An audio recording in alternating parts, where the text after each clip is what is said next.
Hi, everyone. Welcome to my podcast, And God Said. This is Reverend Kimberly Constant, and this is part of the lecture series that corresponds with my Bible study cover to cover. Today, we're going to be talking about covenant, and specifically the chapters of Genesis that introduce us to the Abrahamic covenant, chapters 12 through 15. This is one of the most important concepts that comes to us in the Old Testament. It is the way in which God explained the nature of his relationship to the people of the ancient Near East. It is the way they talked about relationship. So they learned so much about God. He revealed so much about himself through the use of this concept called covenant. So let's talk about it.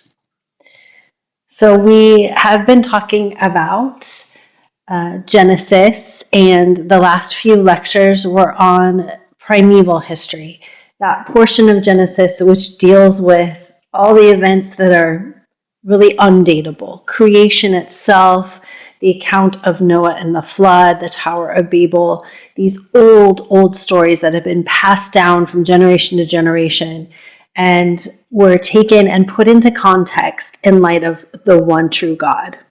Now, with Genesis chapter 12, we move into the portion of the Bible that begins to deal with dateable history. And here we begin with the patriarchs. The genres of this section, Genesis chapter 12 all the way to chapter 50, is what we call patriarchal history. They are much more narrative, lots of narrative featured, some more genealogies, and as well a couple of census lists. But for the most part, it is a narrative.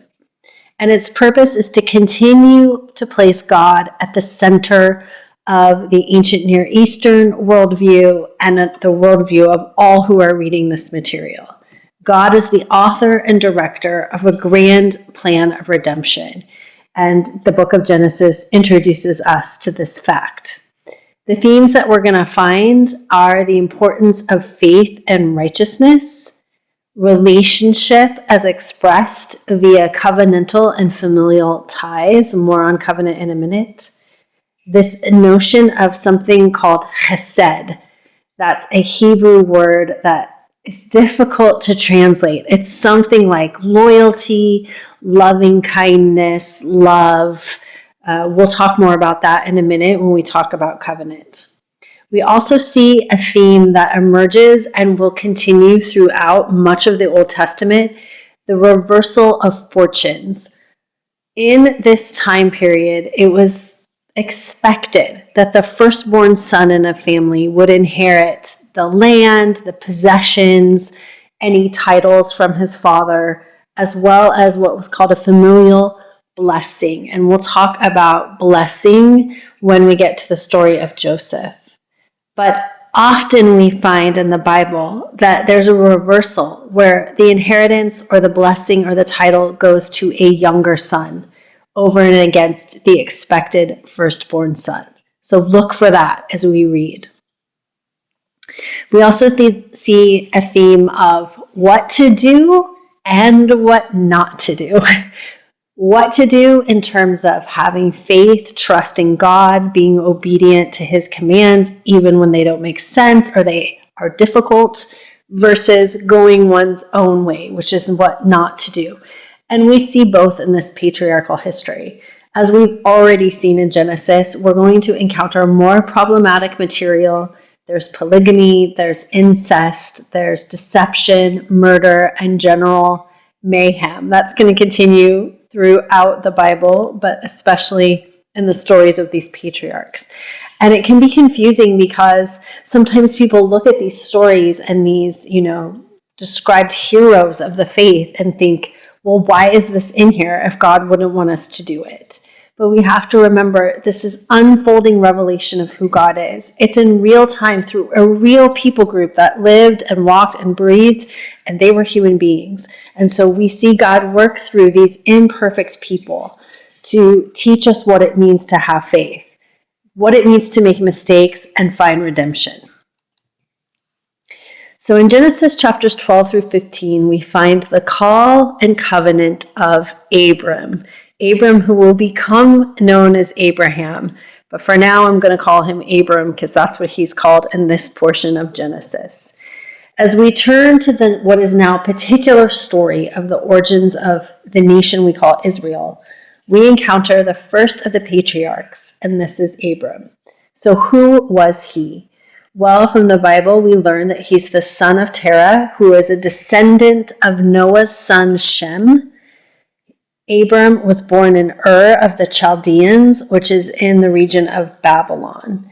He was the brother of Haran, who died in Ur, and uncle to Haran's son Lot, who we will see featured in these stories. Abram married a woman named Sarai, who was unable to conceive. And together with his family and his father, Abram left Ur to go to Canaan, but they settled in Haran instead, and this is where his father died. Interestingly, it's named Haran, spelled a little bit different. There's a different Hebrew word for it, but it seems that not only did Abram and his family go there, but they actually founded that city, that Terah, his father, for whatever reason, he was old when the journey began, so perhaps that's as far as he made it, and founded a city there, a settlement for him and his family, and named it after the son that had passed away, Haran. This tells us so much about this family. They were a family of means. They took a lot with them when they traveled. When we see Abram go, when God calls him, he has a lot with him. He has possessions and slaves even. So they had some prominence, some wealth. And they're leaving an area where idols were worshipped. The one true God was not worshipped in this region of Babylon. And so this is going to become something that Abram is introduced to when God calls him. So that's who he was, but the question is, who does Abram become? So Abram's call. I love what I read when I was doing my research on this. One scholar wrote, Abram's call is evidence that faith is meant to be an adventure. And certainly it is. That's a positive way to look at what must have been a difficult thing at the time. So God calls Abram and says, go from your country, your people, and your father's household to the land I will show you. That's a huge ask. This is the ancient Near East. There's no Zoom, there's no cell phones, there's no ability to communicate once you've moved on. It's leaving his father behind because his father had died and was buried in Haran where they had stopped. It's going forward into an unknown place. It's leaving comfort. Again, it seems that he and his family had some means. They had the ability to have, a fairly comfortable life. And now he's leaving all of that to journey into an unknown place with, at this point, an unknown God. Remember, his family would have worshipped idols. They would have worshipped the gods of Babylon in the region that they came from. So this is huge. This is a God calling him, and he's like, okay, I don't even know who you are, but I'm going to answer. Something within him called him to answer. There's so much in there we could talk about, just that parallels to our modern day lives when we first come to have faith. Some of us, some people early on, and they don't even remember a time where they didn't have faith in God. Others, my story wasn't until later. And so I remember the feeling and the call and the stepping out into the unknown. And so what does God promise? God doesn't just lay this on him and not promise something in return. He tells Abram, I'm going to make you into a great nation. I'm going to bless you. I'm going to make your name great so that you will be a blessing for others. And he says, in fact, all peoples on earth will be blessed through you, Abram. Whoa, that's a huge promise. He also promises to protect Abram. He says, I will bless those who bless you and curse those who curse you. So there is some comfort there. He's not just saying, okay, go, Abram, and we'll figure it out when you get there. God is offering him some promises in return for his faithfulness to go. So the Bible says Abram went. At the age of 75, accompanied by his wife, his nephew, their slaves, and their stuff. So again, a person of means. He had things and people to take with him on his journey. So if you are listening, I also have PowerPoint presentations that accompany this for the class that I teach. And so there's a map that I have in that presentation. If you can't see it, you might want to just Google it. If you're interested, you can Google like Abraham's migration or his movements and sort of see what it looked like when he was taking this journey and realize that this is quite a bit of distance he's traveling, especially considering it's the ancient Near East. So he goes from Ur to Haran, where his father dies, and they stay for a while, and then he's going to get called by God to head for the promised land, and he's going to detour by way of Egypt. So Abram is what we might say an imperfect hero. All of the patriarchs are. All of the humans in the Bible are. We are not perfect people. So over the course of Abram's narrative, we're going to see him make some good choices and also some bad choices. But his overarching arc is to grow in spiritual maturity and faith. He's going to be a much different person at the end of his story than he was at the beginning. But it's a story perpetuated by faith. He has great faith in the beginning to go where God calls him to, and he's going to have great faith at the end when God calls him to sacrifice the most precious thing to him. And in between, there's some backward slides and some forward steps. This is okay. God does not expect perfection, and that's a good thing to learn here. And we learn it right away, don't we? Right here in Genesis. So some of the good choices Abram makes. He obeys God's call, and then on the journey, he sets up an altar to God, and we read that he begins to call on God. So he's cultivating a relationship with God to the point that he then begins to worship him. That is the right spiritual trajectory to be on. One of the bad choices he makes, he lies about his wife Sarai. So they have to go to Egypt, they take a detour, and while there, Pharaoh notices her because she is apparently quite beautiful and inquires about her, and Abram says, well, she's my sister, and doesn't say, and she's also my wife, because she was his half-sister, so it wasn't a complete lie.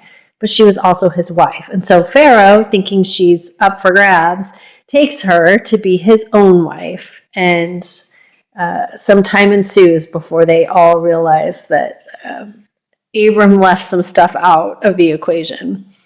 More good choices. He rescues his nephew Lot when he is taken captive and taken to Tel Dan. And he refuses to accept anything from the king of Sodom.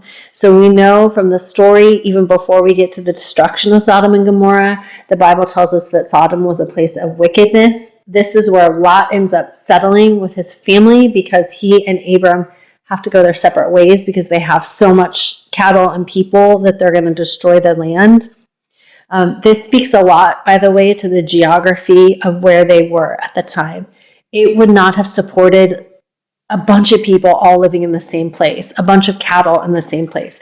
They had to spread out so that they didn't decimate the resources that were available to them.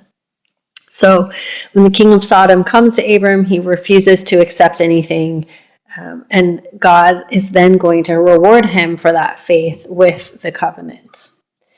So again, if you're able to see the PowerPoint material I'm talking through, I have a picture. If not, you can Google Abram's Gate from Tel Dan in northern Israel. When I went to Israel, we went to Tel Dan. It's at the northernmost point where Israel shares a border with Lebanon. And here they have the remnants of the gate that they believed Abraham would have journeyed through to rescue his nephew. Amazing, amazing history.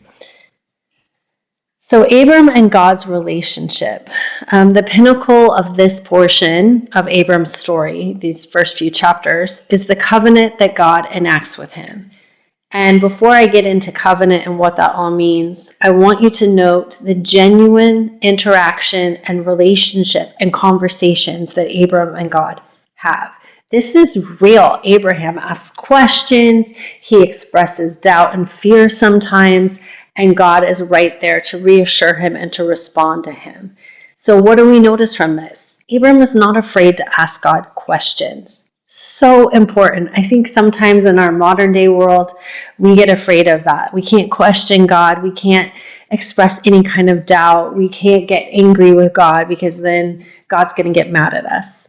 That's not true. If it's genuine relationship, genuine inquiry, God seems to reward that, at least thus far in the Bible. Let's look for it as people continue to question God, and let's see when God kind of claps back at those questions and expects more, and when God is faithful to just meet the person where they are. So Abram says to God, how can you protect me and reward me? How can I be a blessing to the entire world? I have no heir to follow in my footsteps. Hey, you promised me this, and so far there's nothing. And Sarah and I were getting old. And he says, why haven't you given me the heirs that you've promised? Now let's pause here just to relate this to our own lives. How many times, I don't know about you, but times I've prayed for something or longed for something and asked similar questions to God.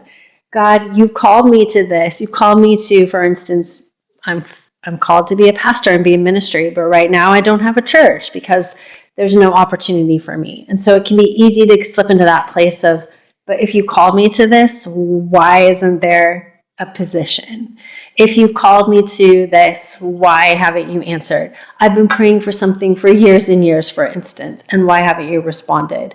It's very typical of us. God's timeline is different than ours. He has a different perspective than we do, and it's easy for us to get discouraged sometimes in our faith journey. So here is a point of discouragement for Abram. And notice God's response. He doesn't punish him. He doesn't say, you should have more faith by now.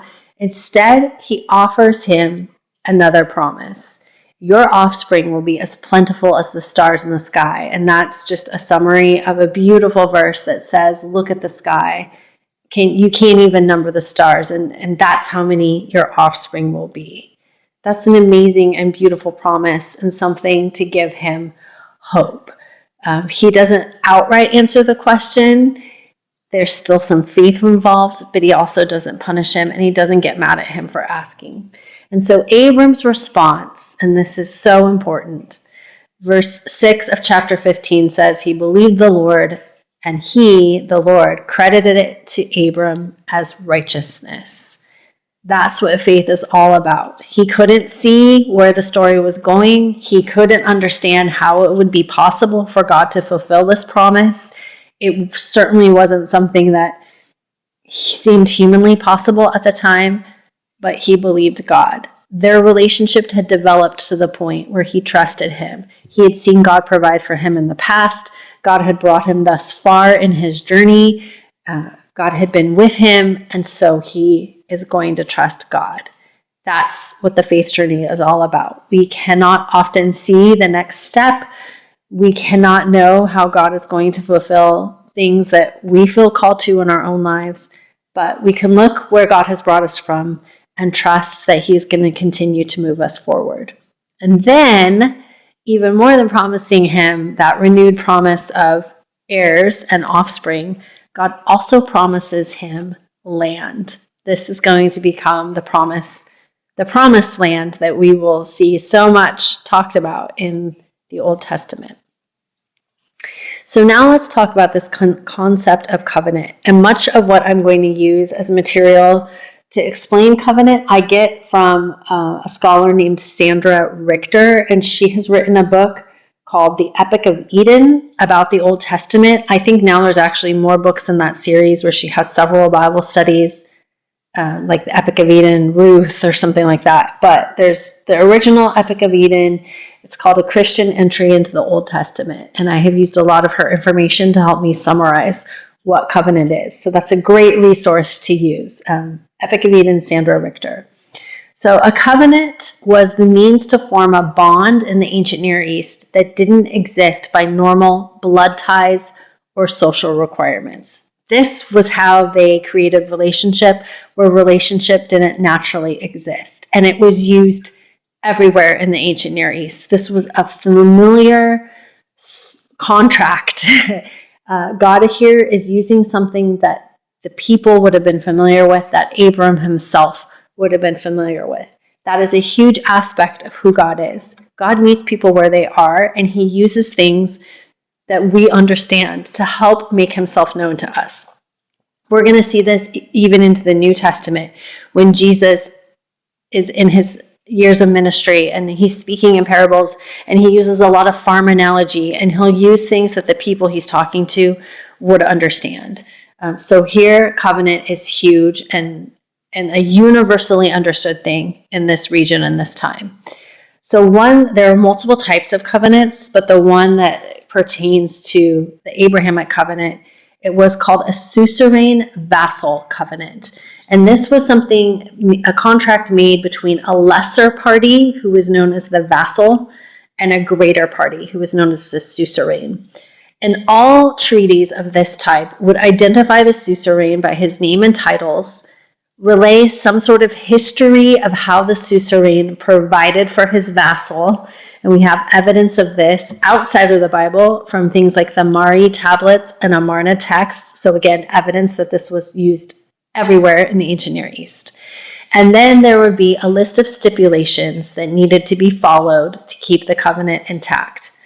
A suzerain, the greater party, could have many vassals, but a vassal was only allowed to pledge loyalty to one suzerain. This is a term that we will find all throughout the Old Testament, and it's called chesed. It means loyalty, fealty, loving kindness. It's very difficult to translate into English, but it is what was expected of the vassal to pledge his chesed to the suzerain. So each of these parties would then receive a copy of the covenant, and then they would seal the deal with a covenantal ceremony of sorts. And it's a gruesome one. They would take animals, dead animals, split them into two pieces, and put the halves opposite each other with a trench in between. And so if you can imagine these carcasses on either side of a trench, the blood that came out would flow into this trench, filling it with blood. And then the lesser party, the vassal, would walk in this trench of blood to seal his oath, his promise, his chesed to the suzerain, as if to say, if I violate this treaty, may I be torn into like these animals.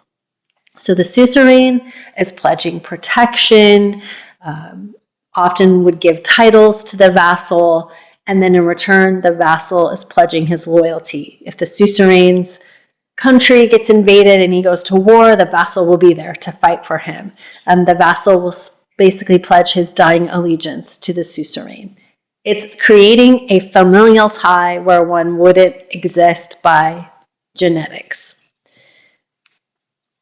So this covenant, like I said, would be, oh, this is a duplicate. Hold on. Pause, please. Okay, next. So God's covenant with Abraham, Genesis chapter 15, verses 9 through 21. If you have your Bible, you can get it out so that you can reference some of what I'm talking about, or after you listen to this, pull it out and read that story again. So this is almost exactly, like a typical ancient Near East suzerain vassal covenant. God has Abram cut into two, a heifer, a goat, and a ram, and he arranges the halves opposite each other. Now, what's not stated, but what would have happened, is in between would have been that trench into which the blood of the animals would drain. He then pronounces the prophetic terms of the covenant. He tells Abram that for 400 years, his descendants will be strangers and slaves in the land that they are in, but then they will be brought out and the nation that enslaved them punished. Here, God is pledging his protection and provision for Abram. So God is the suzerain, pledging protection and provision for Abram, his vassal. Now, here is where this covenant differs from a typical ancient Near Eastern suzerain vassal covenant. Abram, as the vassal, typically would walk in that trench of blood and pledge his undying loyalty to God in exchange for God's protection and provision. But what happens? God himself takes the oath of chesed. He walks in the trench. He walks through the blood. And this is depicted in verse 17, where it talks about a smoking fire pot and a blazing torch. Those are symbols of God. So God himself takes the oath, thus essentially saying, if you, Abraham, fail to be loyal to me, if you fail to show me chesed despite my provision and protection, may I, God, be torn into two like these animals.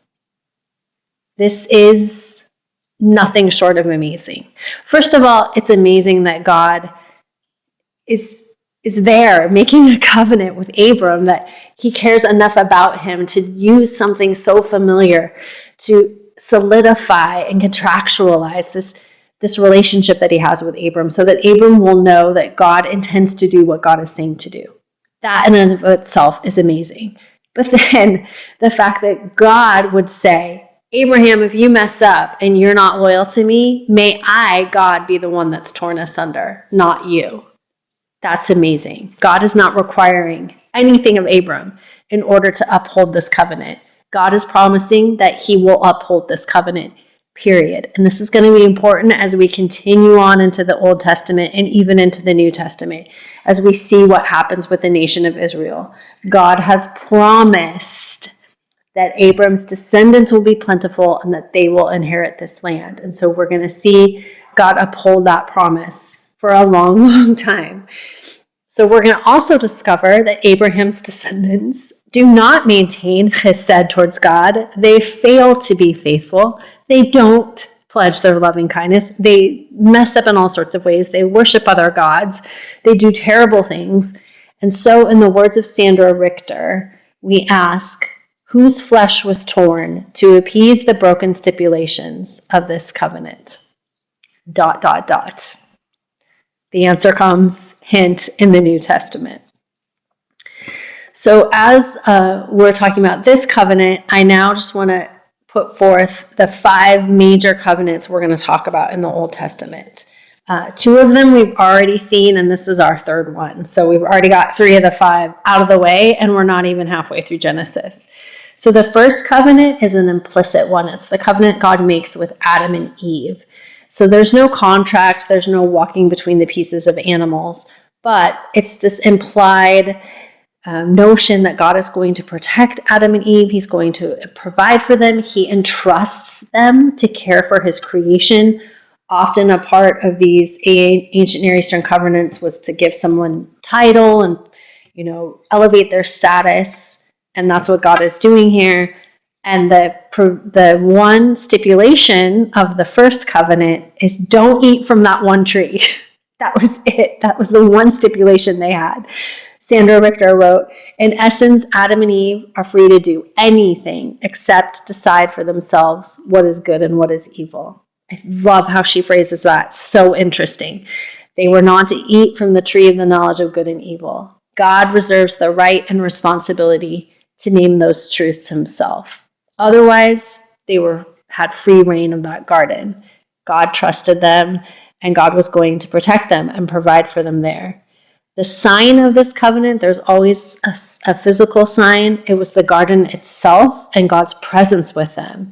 So they didn't need a pieces of animals cut in half ceremony because they were living in God's place with God. They had access to God. Obviously, this covenant got broken. We saw it right away in chapter 3. And Adam and Eve are driven out of Eden. And what was a blessing becomes a curse. The ground that they were supposed to care and cultivate becomes something that now Adam's going to toil and contend with. Childbirth becomes a source of pain for Eve. Their relationship is broken. Their relationship with God is broken. Everything is broken. And so they lose the original intent of God's creation, which was their identity. They were called the people of God, their home in the very place of God, and the presence, dwelling in the very presence of God. That is how creation was supposed to be, and that's what is lost by humanity's continual choice to go their own way. The next major covenant was with Noah. And this covenant was God's way to begin to reconnect himself with humanity. So everything is broken. The Adam and Eve covenant breaks. God, for their own protection, bars the way to the Garden of Eden. They cannot come into that perfect place any longer. And now the question becomes, how do we get back to Eden? So the first step towards the reconciliation, to the restoration, to the healing, is this covenant God makes with Noah. So notice that he restated the promises of his first covenant with Adam and Eve. We talked about that in the last couple of lectures. When after the events of the flood, God kind of says again, be fruitful and multiply. But there's some changes to that covenant because now there's a fallen world that God has to reckon with. So now he says there's fear attached to your dominion over the creatures. They're going to be afraid of you now. Now humans can eat the flesh of these creatures. So the relationship still needs mending. It's not perfect. We're still in this broken world. But this is that first step to healing. God also promises not to wipe out the human race again, no more worldwide floods. And the sign of this covenant is a physical sign. It is the rainbow. And then the Abrahamic covenant. So this covenant represents a physical gift of land and provision. This is going to be contrasted with the covenant of Jesus, the covenant of the New Testament, which will be a spiritual covenant. More on that when we get there. So in this covenant, God, as we knew, promises physical heirs, numerous as the stars, and he promises physical land. This covenant comes with it a name change. So we haven't read about this yet. If you're in my Bible study, you haven't read this portion yet, but you're going to see it in chapter 17. Abram and Sarai's names are changed. So this was common as well, connected to covenants in the ancient Near East. People were elevated in status and position. And so here that's recognized by a name change. So Abram's name becomes Abraham, which means father of a multitude.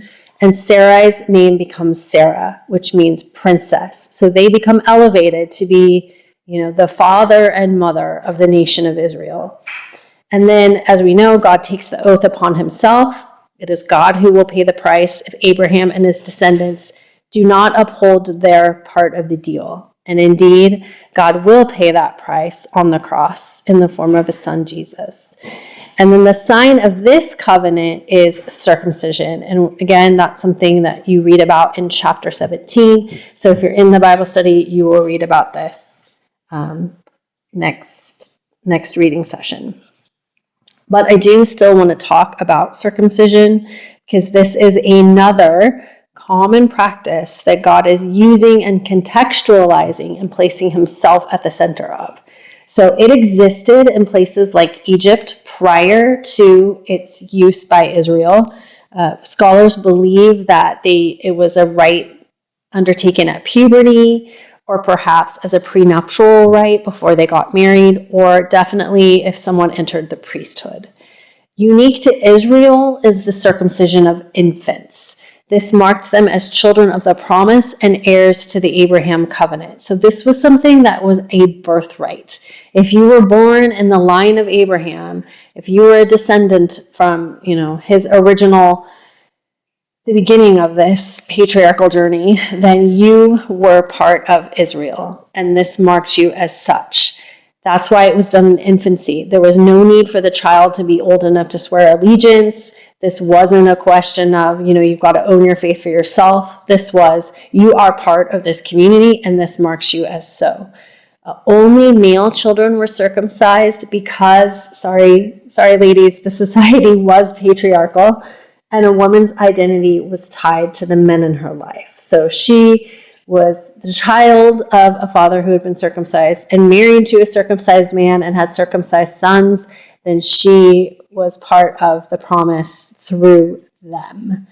With the new covenant of Jesus, one of the signs that we have in the new covenant is baptism. And this is our New Testament equivalent to circumcision. We'll talk more about that, of course, when we get to the New Testament, kind of compare and contrast with what's going on here with circumcision. But just know that like everything we've been seeing in Genesis, God is taking something familiar, taking something practiced by all ancient Near Eastern peoples, and putting himself at the center, and changing and reorienting the purpose, the reason, and the meaning behind a lot of what they thought to be true in those days. So that brings us to the end of this lecture, and next lecture we will start to talk about the patriarchs themselves.